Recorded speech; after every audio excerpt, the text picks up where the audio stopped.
Maak julle Bybels oop by Romeine hoofstuk 11. Ons kyk vanoggend na vers 25, Romeine 11 vers 25 tot en met vers 32.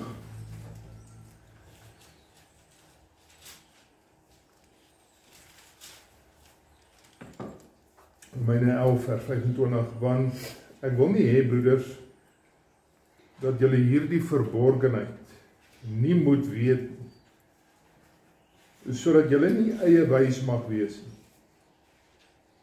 Dat die verharding ten dele oor Israel gekom het, totdat die volheid van die heidene ingegaan het. En so sal die hele Israel gered word, soos geskrywe is.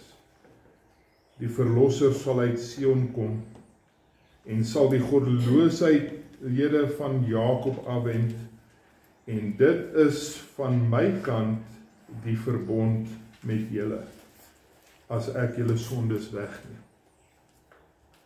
Wat die evangelie betref, is hulle wel vyande ter wille van julle. Maar wat die uitverkiesing betref, bemindes ter wille van die vaders. Want die genadegawes en die roeping van God is onberoulik. Want soos julle ook vroeër aan God ongehoorsaam was, maar nou barmhartigheid ontvang het, deur hulle ongehoorsaamheid, so het hulle ook nou ongehoorsaam geword, deur die barmhartigheid aan hulle, sodat hulle ook nou barmhartigheid kan ontvang, want God het hulle almal in die ongehoorsaamheid ingesluit, om vir almal barmhartig te kan wees.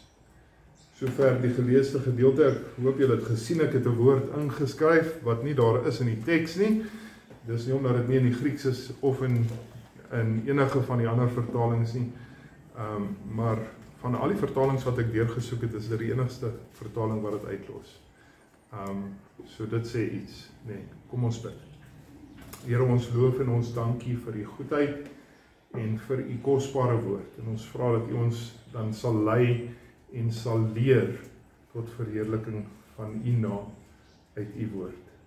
Amen.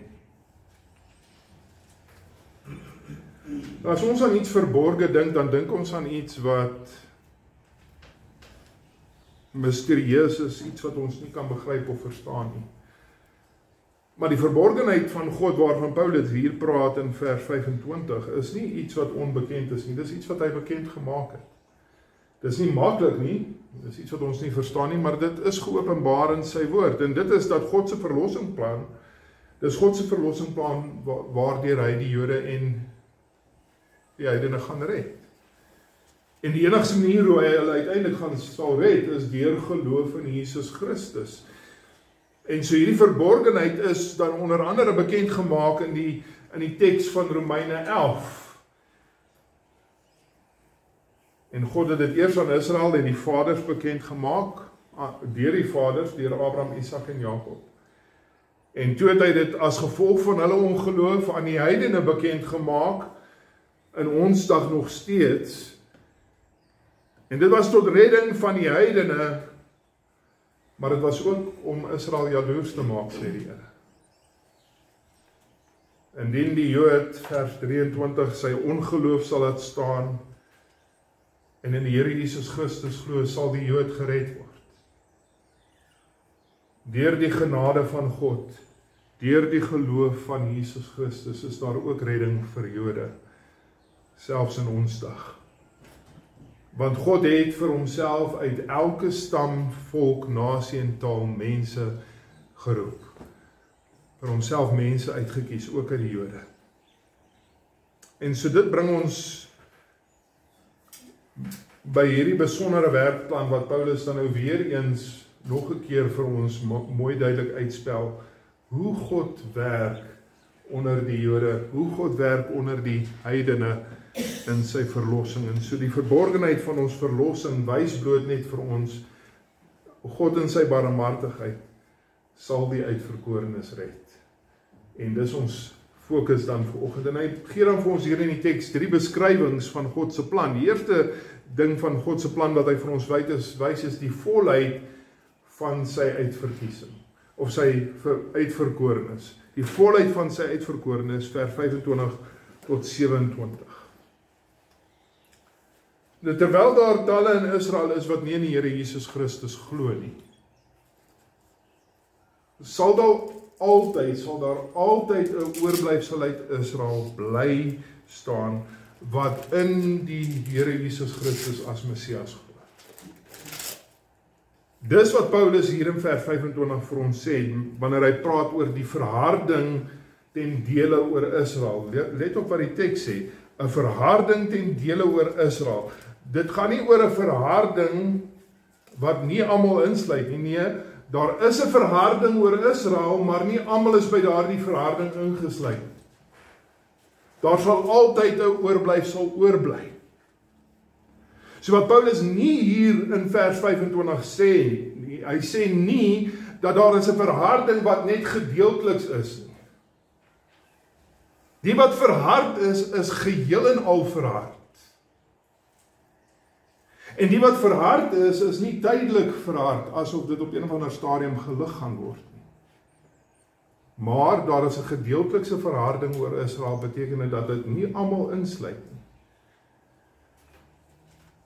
Die in Israel wat verhard is geheel en al verhard en vir altyd verhard, maar nie almal is ingesluit by daardie oorblyfsel of daai Israel wat verhard is nie. Daar sal altyd deur 'n oorblyfsel wees. Hoekom sê ek dit? Van vers 25 sê presies wat vers 7 vir ons gesê het. En wat het vers 7 gesê? Lees dit daar. Vers 7 sê, en dan, wat dan? Wat Israel soek, dit het hy nie verkry nie, maar die uitverkorenes het dit verkry en die ander is verhard. Dit wat vers 25 sê niks anders as wat vers 7 al reeds vir ons gesê het. So, hierdie verharding ten dele wat oor Israel gekom het, sê Paulus dan in vers 25, sal aanhou, totdat die volheid van die heidene ingegaan het. Nou, wanneer het die volheid van die heidene ingekom? Wanneer gaan die punt bereik word waar die volheid van die heidene almal ingegaan het? Kom ek vra nie vir jou of vir my nie, kom ek vra vir Jesus. Jesus, wanneer gaan die volheid van die heidene ingekom het? En Jesus sê vir ons in Matteus 28 vers 19 en 20, wat sê hy? Hy sê vir sy disippels, hy stuur hulle uit, gaan na al die nasies en maak die mense my disippels. En dan wat sê hy verder? En onthou, hierin is ek met julle tot wanneer? Julle moet uitgaan na die nasies, na die heidene. En ek sal met julle wees daarin tot en met die volëinding van die wêreld.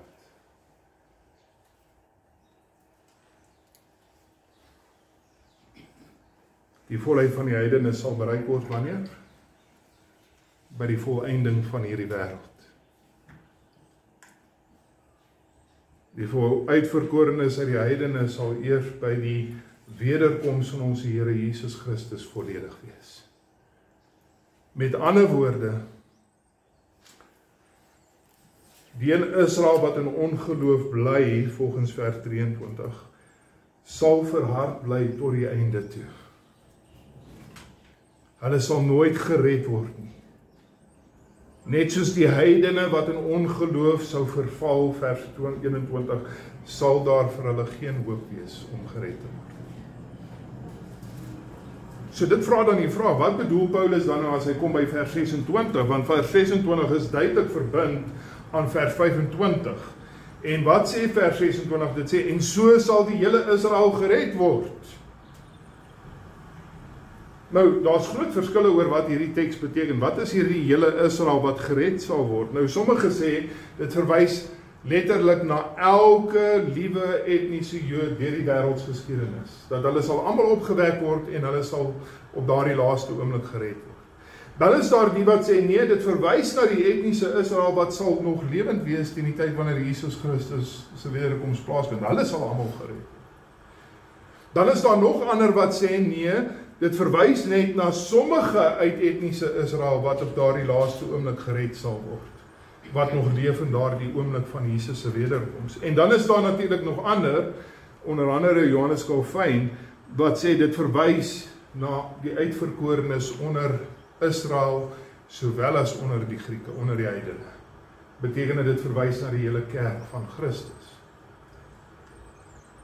Want die kerk is die ware Israel van God. Maar dan kom ek en ek sê vir julle dat ek dink nie die teks gee vir ons die antwoord op enige van daai nie, maar die teks wys vir ons iets anders.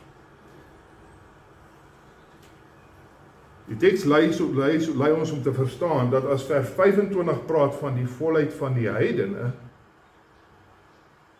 en daardie vers 25 se volheid van die heidene verwys na die uitverkorenes van die heidene, dan wys die hele Israel van vers 26 vir ons op die oorblyfsel uit Israel, die uitverkorenes uit Israel. Dit verwys na die volheid van Israel van vers 12, dit verwys na die aanneming uit Israel van vers 25, dit moet ooreenstem met die volheid van die heidene, en so daarom kan ons nie anders nie as om te sien dat dit in ooreenstemming daarmee moet verwys na die oorblyfsel uit Israel, hulle wat gered sal word uit Israel. Ons stem saam, dink ek, dat as dit praat van die volheid van die heidene, dan verwys dit nie na elke heiden wat nog ooit bestaan het nie. Ons is nie universalisme wat sê dat alle mense sal gered word nie, is ek reg?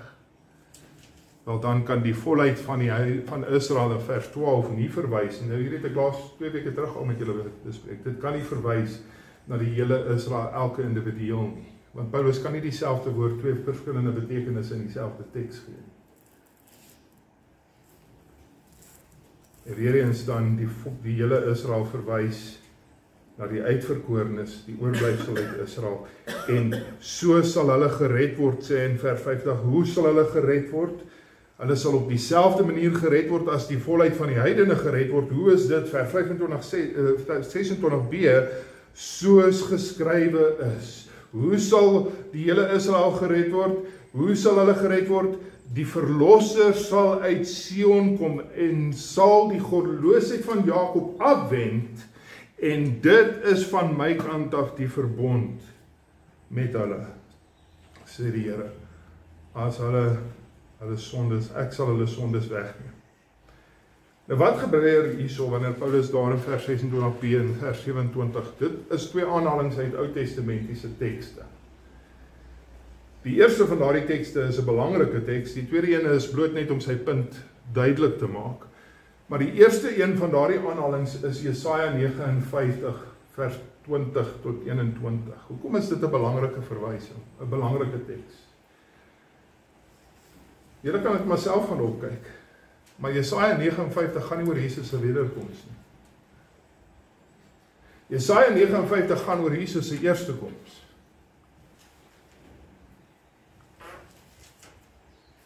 En in die konteks van wat Jesaja 59 sê die Here, ek gaan my nou wend na die heidene. En hoekom gaan ek my wend na die heidene? Jesaja 59 sê, want Israel het verval in ongeloof.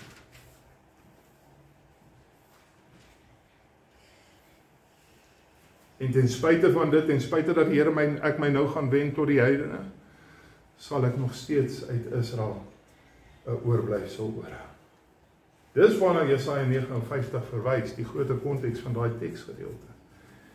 En so Jesaja 59 praat nie, daar's geen sprake van 'n massa bekering van Israel nie.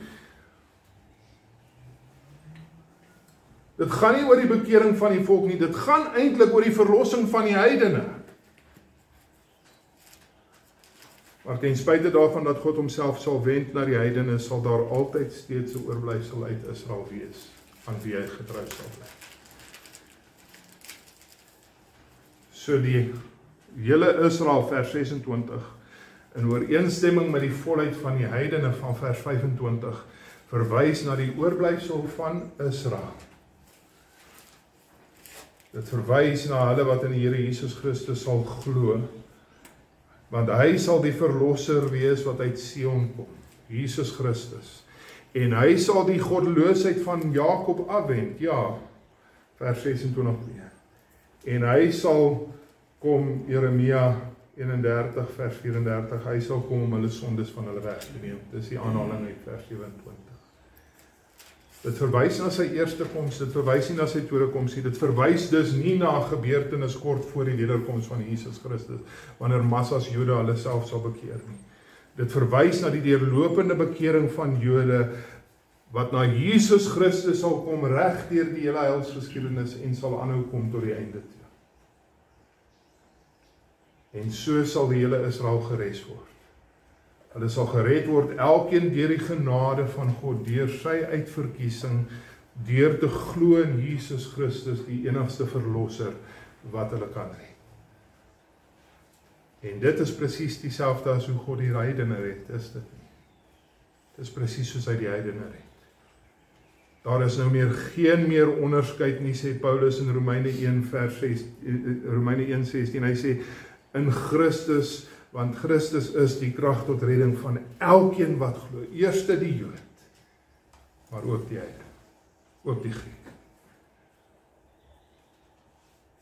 Maar ons leef in 'n tyd waarin sommige mense sê dis antisemities om selfs die evangelie met Jode te deel. As jy dit waag om met 'n Jood die evangelie te deel, dan is jy antisemities, want, sê hulle, God sal sy eie weg van saligheid met Israel bepaal. Hulle sal uiteindelik almal gered word, so moenie met die Jode die evangelie deel nie. Hulle sal op hulle eie manier gered word.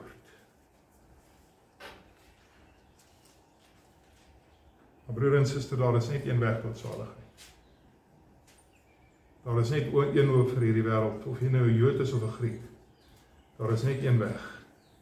En dit is jy moet glo in die Here Jesus Christus, en daarom beywer jouself met groot ywer om evangelie te deel met alle mense, selfs die Jode. Want tensy hulle tot geloof kom in die Here Jesus Christus voor hulle dood, en sy hulle tot geloof kom voor die dag van die wederkoms, sal hulle die ewige hel ingaan, of hulle nou Jood is of nie. Daar is net een hoop, en daardie hoop is Jesus Christus. Elkeen van sy uitverkorenes uit Israel, elkeen van sy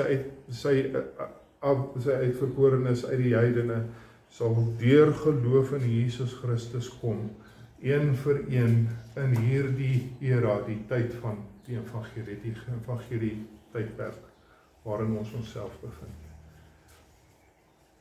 Tweedens sal ek ons moet sien die vervulling van God se beloftes, want dit mag ook nou by sommige vrae vra. Is God dan nou ontrou aan sy beloftes? En daarvoor moet ons kyk, en Paulus kyk daarna in vers 28 tot 29, en hy sê, in my dag, in Paulus se dag, het almal wat in Israel is nog nie tot geloof gekom nie. Dis waar. Dis nog steeds waar in ons dag, is dit nie.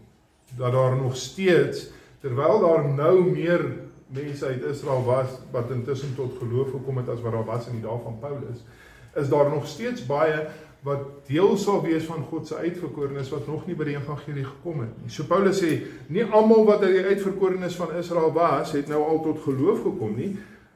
En daarom sê Paulus in vers 28, wat die evangelie betref is hulle vyande. Hulle is op die oomblik nog vyande, want hulle het nog nie die evangelie geglo nie.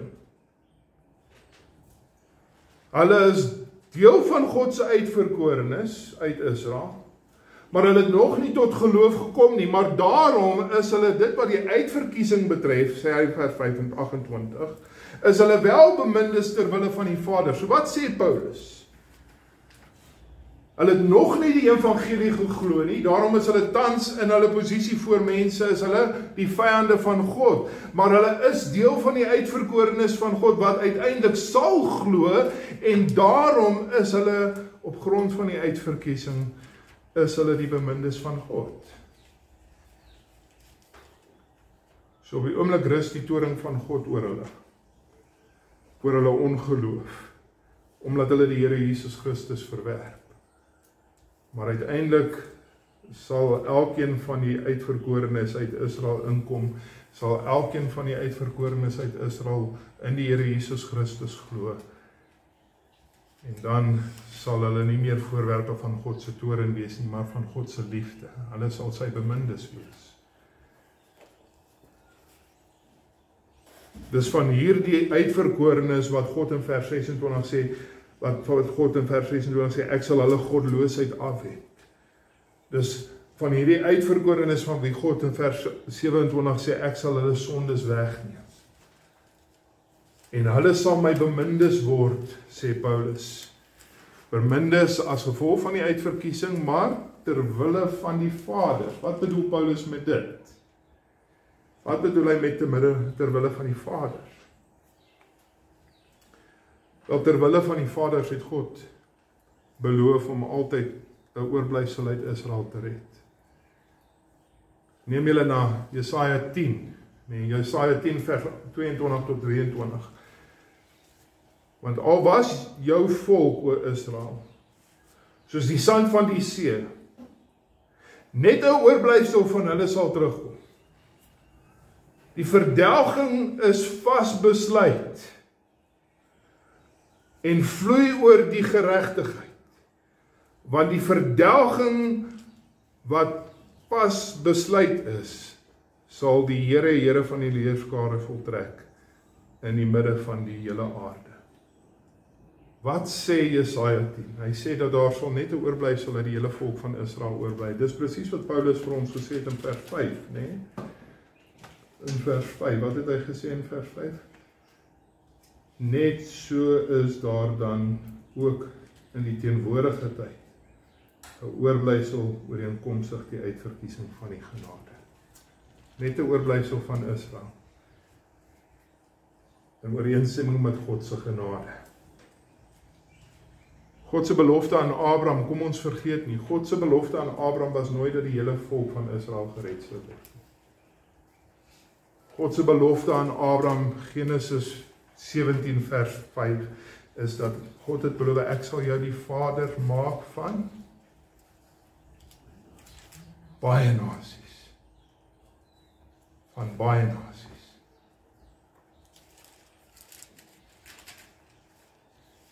En so van die begin af was dit God se intensie dat mense gered sou word uit elke stam, nasie, volk en taal. En ja, uit Israel ook, maar nie net uit Israel nie. Ek herinner julle aan wat Paulus al reeds vir ons in Romeine 4 gesê het, Romeine 4 vers 16. Daarom is dit uit die geloof, sodat dit volgens genade kan wees en die belofte kan vasstaan vir die hele nageslag. Nageslag van wie? Van Abraham. Nie alleen vir die wat uit die wet is nie, maar ook vir die wat uit die geloof van Abraham is. Die vader van ons almal. Wat is Paulus se punt? Deur die oorblyfsel van Israel te red, is God getrou aan sy belofte wat hy van die begin af gemaak het. En daarom vers 29, die genadegawes en die roeping van God is onberouwlik. Dit staan vas. God is nie ontrou. God is getrou aan sy beloftes aan die Vader deur om net 'n oorblyfsel uit Israel te red, want nog nooit het hy beloof om die hele volk te red nie. Hy het gesê, Abraham, ek maak jou 'n vader van baie nasies. God is getrou. En God het nog nooit die belofte gemaak dat die hele Israel gered sal word nie. Dat slegs van die hele oorblyfsel van Israel, vers 26, net die volheid van die oorblyfsel uit die heidene, hulle sal gered word. En kom ons dank God vir sy getrouheid, nee.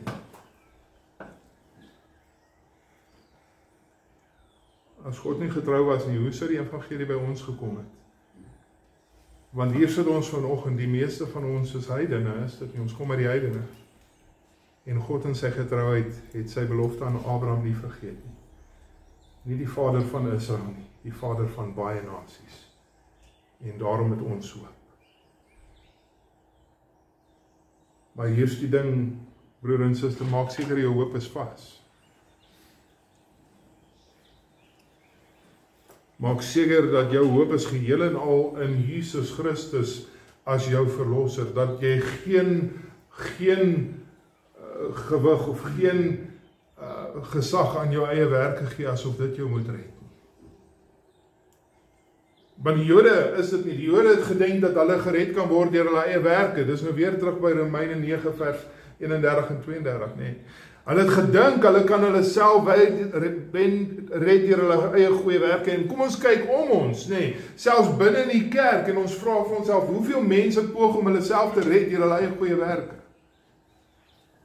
As dit nie vir Israel gewerk het nie, gaan dit nie vir jou werk nie. Daar is net een hoop. Daar is net een weg van verlossing en dis deur geloof in Jesus Christus. God het nie sy plan verander vir ons nie, God sal nie sy plan verander vir Israel nie. Dis alleen op grond van geloof in Jesus Christus dat enige mens gered sal word. Of jy 'n Griek is of 'n Jood. En dit bring my by ons laaste punt, vers 30 tot 32, wat praat oor die grootheid van sy barmhartigheid. Die grootheid van sy barmhartigheid. En dis hoekom ek daai aanpassing in die teks gemaak het, want ek wil hê voordat ons by die eksegese van die teks kom, let op wat sê vers 5 en vers 30, nee? Want ek my bril net weer hier opsit, vers 30 tot 32, 30 tot 31, die derde deel van die vers. Luister wat sê dit. Want soos julle ook, praat nou met die heidene, soos wat julle ook vroeër aan God ongehoorsaam was. Die heidene, julle was ongehoorsaam aan God, maar nou barmhartigheid ontvang het deur die Jode se ongehoorsaamheid. So het hulle ook nou ongehoorsaam geword deur die barmhartigheid aan julle, sodat hulle ook barmhartigheid kan ontvang. Sodat hulle ook nou, is wat die Griek sê, sodat hulle ook nou barmhartigheid kan ontvang. Hoekom is dit belangrik? Paulus sê, nou het die heidene in ongeloof gebly, en nou is julle gered as gevolg van hulle ongeloof. En nou is daar hoop vir hulle om die barmhartigheid van God te ontvang, deur om hulle te bekeer van die ongehoorsaamheid.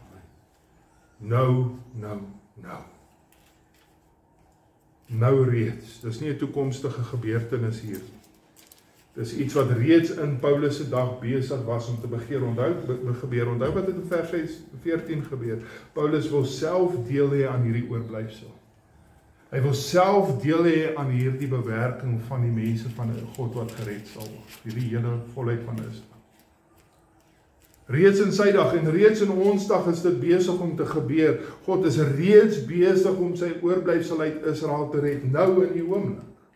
Nou. Maar met dit dan nou gesê, kom ons kom by wat die teks sê, vers 30 tot 32. Dit gaan eintlik hier, Paulus maak 'n tipe illustrasie, soortgelyk aan dit wat hy in Galasiërs 3 gebruik. Galasiërs 3 vers 22 tot 23, julle sal miskien onthou, Paulus sê dat die wet is soos 'n tronkbewaarder, nee, wat ons vashou, totdat Jesus Christus kom, wat ons sal vrymaak. Nee, dis wat hy in Galasiërs 3 verwys. Totdat Jesus Christus kom om ons te verlos. Nou hier sê hy, ons is, vers 30 tot 32, ons is ongehoorsaamheid, ons is in ongehoorsaamheid. Dis die tronk wat ons vashou. Dit het die Jode vasgehou, en dit het gelei tot die bekering van die Israel, of van die heidene, en dit het die heidene, so dit eers die heidene vasgehou, toe dit die Jode vasgehou, en nou hou dit weer die heidene vas. Maar dit hou ons almal vas, so ons is in hierdie tronk, ons is opgesluit in die tronk van ons eie ongehoorsaamheid. En dan is die enigste manier ons vrygemaak kan word uit hierdie tronk van ons ongehoorsaamheid, is deur God se barmhartigheid. Dis al wat Paulus hier sê. Hy sê dat elke mens, of hy nou Griek is of 'n Jood, is gevange deur sy eie ongehoorsaamheid. Ons weet dit, doen ons nie. Ons is vasgevang in ons eie ongehoorsaamheid, en die enigste manier hoe ons uit hierdie ongehoorsaamheid gered kan word, is as God barmhartig is aan ons. Want God sal ons nie vrylaat op grond van verdienste nie, kan hy? Kan God ons vrylaat omdat ons verdien om vrygelaat te word? Natuurlik nie, dis sy barmhartigheid, is al wat ons kan vrylaat. Ons word vrygelaat op grond van sy barmhartigheid. Nou, hoekom is dit belangrik dat ons hierdie teks reg sal verstaan? Want hierdie teks word gebruik deur baie om universalisme te verkondig, om te sê dat almal sal uiteindelik gered word. En as jy vers 32 lees, dan kan jy verstaan hoekom hulle hierdie teks gebruik om dit te sê. Nee, luister wat sê vers 32, want God het hulle almal in die ongehoorsaamheid ingesluit, om aan almal barmhartig te kan wees. So kom ek verduidelik gou vir julle wat die probleem is. Alle mense is van nature sondaars, is ek reg? Ons word in sonde ontvang gebore, Romeine 3 vers 23, almal het gesondig en dit ontbreek ons aan die heerlikheid van God. So almal in die hele wêreld is sondaars. En as ons ongehoorsaam en universeel is, dan vereis kritiek dat ons daardeur sal deurvoer om te sê, dat as almal se ongehoorsaamheid universeel is, dan moet die barmhartigheid van God ook universeel wees. Beteken dat almal sal gered word.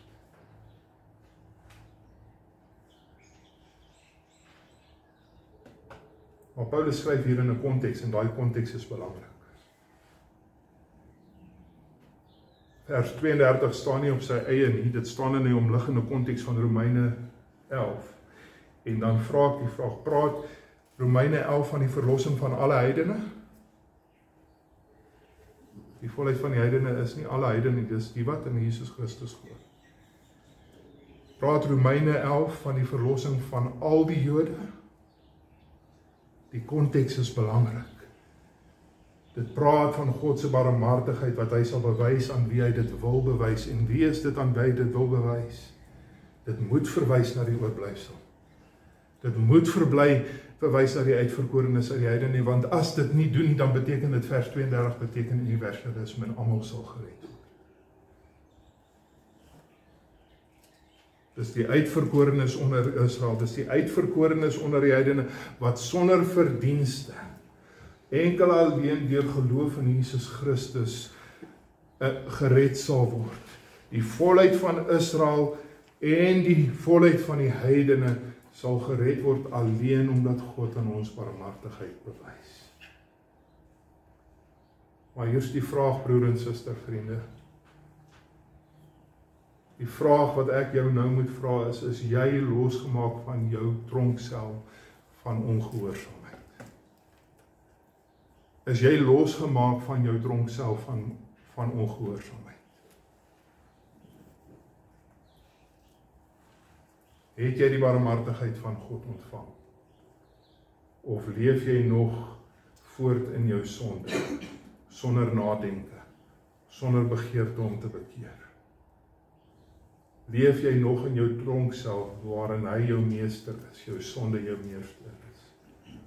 Of het jy by daardie plek gekom waar jy nou die Heilige Gees het wat in jou woon, want die Heilige Gees, as hy in jou woon, hy sal jou lei om gehoorsaam aan God te wees. Galasiërs 5 vers 25, wat sê dit? As ons deur die Gees lewe, sal ons ook deur die Gees wandel. As die Heilige Gees in my leef, dan sal my wandel getuig daarvan dat ek die Heilige Gees in my het. Die manier hoe ek leef, sal dit wys. Nou, moet my nie verkeerd verstaan nie, ons praat nie van sondeloosheid nie. Ek hou van hoe R.C. Sproul dit stel, hy sê, it's not perfection, it's direction. Het is nie dat ons perfek sondeloos is nie. Ons is nog ver van perfekte gehoorsaamheid, maar daar's 'n absoluut konstante strewe.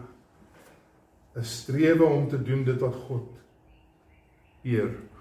'n strewe om gehoorsaam te wees. 'n strewe nie net om gehoorsaam te wees nie, 'n desperate strewe om perfek gehoorsaam te wees. Dis my begeerte as ek 'n gelowige is. Ek wil perfek gehoorsaam wees, al kan ek nie. En in dieselfde asem 'n konstante geveg teen my eie sonde, terwyl ek nog steeds nie die sonde heeltemal oorwin nie. En so my vraag, broer en suster, is jy een wat wandel soos een in wie die Gees lewe? Want as God aan jou barmhartigheid bewys het tot redding, is jy een wat sal wandel nie meer in begeerte en strewe na die dinge van ongehoorsaamheid nie. As God aan jou barmhartigheid bewys het, dan sal jy een wees wat strewe en jou uitstrek na die weg van geregtigheid. Dis net God se barmhartigheid aan jou, of jy 'n Jood is of 'n Griek. Net God se barmhartigheid wat jou vasgemaak het aan Jesus Christus. En as Jesus Christus jou verlosser jou vrygemaak het, dan het hy jou vrygemaak nie net tot ewige lewe. Hy het jou vrygemaak tot 'n nuwe lewe hier en nou. Om reeds te leef vir sy eer. Waar jy jouself nou bevind. En dan tot in ewigheid by God. Amen. Kom ons bid. Here, dit is 'n geweldige teks hierin. Het is belangrik dat ons hierdie dinge sal reg verstaan. En ek dank U, Here, vir U genade wat onveranderlik is. Wat onberoulik is, sodat U nie, as U besluit het om U genade teenoor iemand op iemand uit te stort, dat U dit van hom sal wegneem. Dat ons daarom juis kan seker wees, dat as ons waarlik gered is, dan is ons redding vir ewig. Maar help ons, Here, om met groot ywer seker te maak, dat ons redding is opreg. Dat ons werklik in die Here Jesus Christus en hom alleen glo, dat ons nie enige hoop in ons eie goeie werke plaas nie. Dankie, Here, vir U genade aan my, aan elke gelowige hier. Want ons herinner onsself aan wie ons is, Here, en waar ons vandaan kom. Maar nie net waar ons vandaan kom, Here, ons herinner onsself aan waar ons nou is. Hoe ver ons tekort skiet. En dan steek ons hande uit en ons sê, Here, wees ons barmhartig. Bewys aan ons U genade, want ons is onverdiende sondaars. En al hoop wat ons het is U genade, wat ons aan Jesus Christus vasmaak deur geloof. Help ons, Here, om reg te dink oor U, om te sien dat U is nie 'n God wat verander nie. Dat die weg waarop U werk is die weg waarop U werk. En dat ons daarom hierdie sekerheid sal hê, dat U ons nie sal in die steek laat nie. Ons bid dit in Jesus naam. Amen.